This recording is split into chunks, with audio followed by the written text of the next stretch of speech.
Hello tout le monde, j'espère que vous allez bien. Moi ça va très bien et je suis heureuse de vous retrouver pour une nouvelle vidéo. Une vidéo super importante pour moi, que franchement c'est la troisième prise que je fais, donc là j'espère que c'est la bonne. Je vais vous parler d'un sujet qui me tient à cœur, mais qui est un peu difficile pour moi, enfin c'est un peu difficile d'en parler. Alors hier, j'ai eu une discussion avec ma mère qui était plutôt triste. Et du coup, c'est cette discussion que j'ai eue qui m'a fait prendre conscience que je devais parler de ça avec vous. Quand on est enfant, on a souvent tendance à trouver que à prendre nos parents comme modèle, à dire qu'ils sont forts, qu'ils sont capables de tout, qu'ils surmontent toujours tout. On les prend comme des idéaux un peu.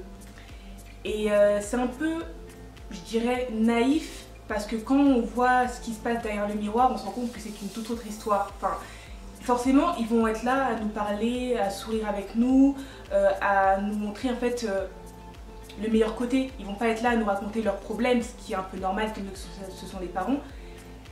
Et en fait, je me dis que il faut un peu se défaire de cette image, prendre conscience des difficultés qu'ils peuvent rencontrer. Et ça, j'en avais pas du tout conscience il y a 3-4 ans, quand j'avais 16-17 ans à peu près. Donc, de quoi on va parler cette vidéo? En 2 mots, ça va être jalousie et confiance. Vous comprendrez au fil du récit, enfin au fil de l'histoire que je vais vous raconter. Quand j'étais au lycée, enfin du coup c'était au lycée, j'avais 16-17 ans, donc j'étais bien au lycée, j'avais déjà un problème de confiance en moi. Ça c'est la base et vous verrez que vous allez comprendre en fait au fil de ce que je vais vous dire pourquoi ça a son importance. Je vivais avec ma mère et mes soeurs et mes frères, mais surtout avec ma mère du coup. Et on avait toujours une relation, on était très complices, on rigolait beaucoup, on était vraiment proches. Mais rapidement notre relation elle a été un peu mise à mal et je pense que je peux prendre la responsabilité, enfin. Je vais pas dire ça comme ça, je vais plutôt dire que je reconnais le rôle que j'ai joué du coup dans peut-être la détériorisation, oui je crois que c'est ça qu'on dit, que notre relation a pu avoir. Ma mère, je la voyais vraiment comme une femme super forte, belle, à qui tout réussissait, franchement elle était tout ce que je voulais être. Franchement je me suis dit, mon rêve c'est d'être comme ma mère. Franchement je me suis dit que si j'avais rien qu'un quart de ses qualités, je serais genre la femme la plus heureuse du monde. Franchement, je la voyais comme un modèle. Et sauf que je me suis pas rendu compte que le fait que je l'admire autant, en fait, ça a pris un autre niveau, très rapidement. Je voulais absolument lui ressembler. Donc, comme je connaissais un peu son style, je me suis vite rendu compte que je commençais à m'habiller comme elle. Mais je pensais pas mal, c'était juste que elle s'habillait bien, moi j'avais pas de style particulier, donc je me suis dit ah bah ça cette pièce je sais que ma mère l'aimerait, si je la prenais pour moi, et je commençais du coup à m'habiller un peu comme elle, mais j'en avais pas vraiment conscience, j'avais l'impression que c'était moi qui aimais les vêtements, alors qu'en fait c'était plus des vêtements que ma mère porterait. Donc en fait mon style aussi a changé et j'ai un peu oublié l'aspect jeune entre guillemets du style que je pouvais avoir avant. Je commençais à mettre des talons, mais c'est pas une question du fait que ce soit mal de mettre des talons à 16 ans ou que ça veut forcément dire qu'on doit ressembler à nos parents, mais c'est juste que moi, c'est comme ça que je le vivais. Tous les types de vêtements que j'avais, c'était du coup un peu comme celui de ma mère. Quand on voyait une pièce, c'était limite ah bah c'est toi qui la prends ou je la prends parce que moi aussi je l'aime et machin machin. Et en fait, j'ai quand même copié son style en fait et j'ai totalement perdu le mien. Ensuite, je suis passée à un autre niveau parce que j'ai commencé à être énervée un peu quand j'étais avec elle. Je sais pas, quand on était tranquillement sur le canapé par exemple, elle vient s'installer et je sais pas, tout à coup j'étais énervée, je me sentais pas très bien et je me disais juste que j'avais des sauts d'humeur, mais très vite je me suis rendu compte que quand j'étais avec ma mère, je devenais agressive, j'étais pas moi-même, j'étais hyper énervée et en fait je pense qu'au fond de moi j'ai toujours su quel était le réel problème, mais que j'avais jamais été capable de le dire ou même de l'assumer avec moi-même, de me dire que voilà, le mot c'est que j'étais jalouse, j'étais devenue jalouse. Quand j'étais à côté d'elle, j'avais un complexe d'infériorité. Je me disais, ouais, en fait, je suis à côté d'elle, mais je suis rien. Enfin, c'est comme si, enfin, on avait le yin et le yang, quoi. J'étais la partie blanche, moi la partie noire, où elle c'est la lumière, moi je suis l'ombre. Enfin, j'avais grave l'impression que quand j'étais avec elle, j'étais rien. J'avais, genre, ma seule existence, c'était le fait de ressembler à ma mère. Et comme je savais que j'y arrivais pas, et que, enfin, il y avait trop de choses qui me différenciaient, ça m'énervait. Et quand j'étais avec elle, du coup, j'étais hyper énervante. Et ma soeur me disait souvent, ouais Camille, pourquoi tu te comportes comme ça et tout. Et je le prenais hyper mal, enfin je sais pas, ça m'énervait de ouf parce que je me disais, mais c'est quoi ton problème, enfin j'agis comme je veux, enfin j'étais hyper agressive et ça me ressemblait pas. Et, j'ai commencé à me rendre, enfin j'ai commencé à l'accepter ou... Non, je crois que je l'ai même pas accepté, mais c'est le fait qu'on m'ait confrontée à cette réalité, au fait que j'étais jalouse. Je sais pas exactement comment ça s'était passé, mais il me semble qu'avec ma mère, on avait fini par avoir une conversation où elle m'avait dit qu'elle le voyait, que j'étais jalouse, et ça me mettait vraiment, vraiment très en colère, alors qu'au fond de moi, je savais que c'était la vérité. Je savais que j'étais jalouse, je savais que j'avais l'impression d'être rien, et ça me mettait super mal. Et du coup, au lieu de montrer que j'étais triste, bah, je refoulais ce que je ressentais, et je me mettais perpétuellement à m'énerver, à ne pas assumer. Je lui disais, ouais, non mais tu crois que je suis jalouse de toi, absolument pas, moi je suis moi, tais-toi. Alors qu'en fait, au fond ça me faisait mal parce que quand je lui parlais et que je m'énervais, je me disais, mais tu t'énerves comme ça parce qu'au fond de toi tu le sais. Je pense qu'à un moment je l'ai compris. Et ce qui me faisait mal, c'était que du coup, à force, parce que ça avait duré peut-être plus d'un an, je pense, plus d'un an, j'avais été comme ça, plus d'un an, pendant un an, j'essayais de l'imiter, pendant plus d'un an, je copiais son style. Et en fait, quand j'ai réalisé que j'étais jalouse, ça m'a un peu anéanti parce que j'avais l'impression en fait qu'il restait plus rien de la personne que j'étais avant.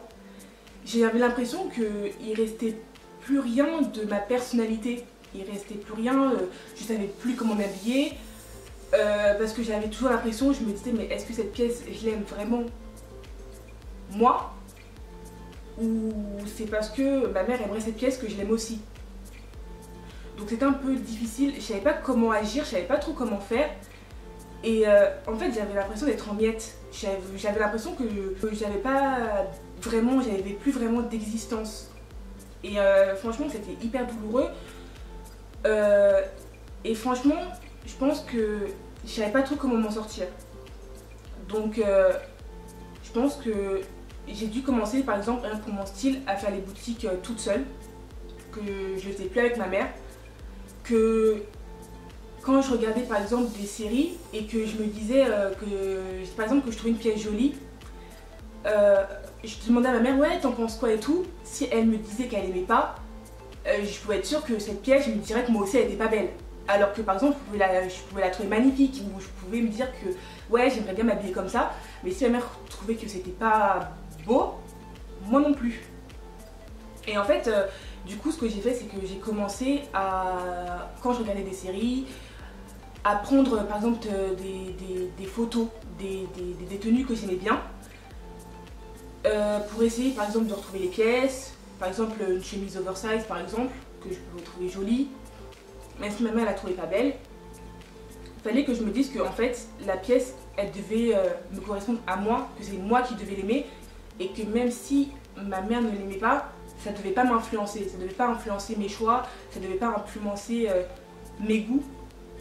Et aujourd'hui, donc maintenant il y a beaucoup d'années qui se sont passées, enfin 3 ans maintenant, depuis que j'ai essayé d'aller mieux on va dire.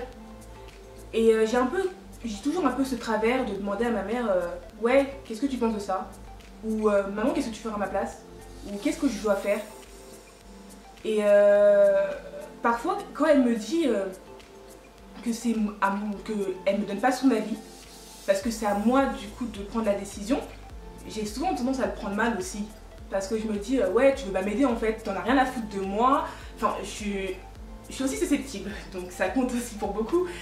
Mais en fait, je me rends compte maintenant à quel point elle a raison, à quel point moi, Camille, je dois prendre mes décisions, je dois faire ce que j'ai envie de faire moi et ne plus vivre, on va dire, dans son ombre, ou ne plus vivre en pensant que je veux être comme elle. Bien sûr, c'est normal de vouloir ressembler à ses parents, de vouloir avoir certaines de leurs qualités. Faut pas non plus qu'on s'emprisonne dans le fait de vouloir leur ressembler. On en vienne à ce que ce soit de la jalousie, un sentiment de jalousie. C'est pour ça que en fait, je voulais vous en parler. Et c'est pour ça du coup que j'avais fait plusieurs prises avant parce que c'était compliqué d'aborder le sujet. Mais tout ça, c'était pour vous dire en fait de faire attention à ça. Franchement, que c'est hyper important de construire sa personnalité et d'avoir son identité. Et je pense que c'est quelque chose que j'avais pas vraiment conscience de ça et c'était compliqué en fait de le comprendre. Mais maintenant que je comprends son importance et que je comprends ce par quoi j'ai traversé, ce par quoi je suis passée plutôt, et le nombre de fois où je me suis mise à pleurer, où je me suis dit que je savais plus qui j'étais. Et en fait je me dis que j'aimerais dire à certaines personnes qui ont peut-être vécu ça ou qui ont été jalouses peut-être de leur sœur, de leur mère, enfin je sais pas, de n'importe qui, que c'est pas une fatalité, que d'accord, là on traverse une période difficile, c'est vrai, mais qu'on peut se relever et qu'on peut être nous-mêmes en fait. C'est pas un truc insurmontable, c'est pas un truc de hyper difficile. Au début c'est ce qu'on croit, mais au fur et à mesure qu'on avance, on se rend compte à quel point on commence à se retrouver. On commence à prendre les pièces qui nous plaisent, on commence à développer nos qualités et on se rend compte de qui on est vraiment. Bien sûr, c'est pas grave si vous retombez dans de vieux travers. Le plus important, c'est de s'en rendre compte et de passer au-delà de ça. De se dire c'est pas grave, de toute façon, c'est pas. Enfin, je sais pas trop comment le dire, j'ai perdu ma phrase. Mais ce que je voulais dire, c'est que faut pas s'emprisonner là-dedans. Et c'est ça que je voulais, et c'est ça dont je voulais parler avec vous. Donc si vous êtes dans cette situation, franchement, vous allez vous en sortir. C'est rien. Vous allez vous en rendre compte en fait quand vous aurez passé cette épreuve. Maintenant que j'ai passé cette épreuve, je me dis que finalement, c'était pas si terrible. Donc je pense que je vais écrire un article là-dessus où je vais peut-être plus entrer dans les détails. Et si vous êtes dans cette période ou si vous avez vécu ça, n'hésitez pas à poser des commentaires pour qu'en fait on puisse échanger et en parler, parce que peut-être que ça peut vous aider, que sur un aspect je peux vous donner des conseils ou que vous avez juste besoin de vous confier. Moi je suis là pour ça, moi ça me fait plaisir de parler avec vous. Donc voilà, n'hésitez pas. Et donc j'espère que cette vidéo vous aura aidé, que je me suis pas trop embrouillée, de toute façon je verrai ça tout à l'heure. Et en tout cas, moi je vous fais de gros bisous et je vous dis à la semaine prochaine. Parce que oui, il est temps que je reprenne les vidéos, parce que je pense que j'ai plein de trucs à vous dire. Donc ouais, à la semaine prochaine et je vous dis à très bientôt.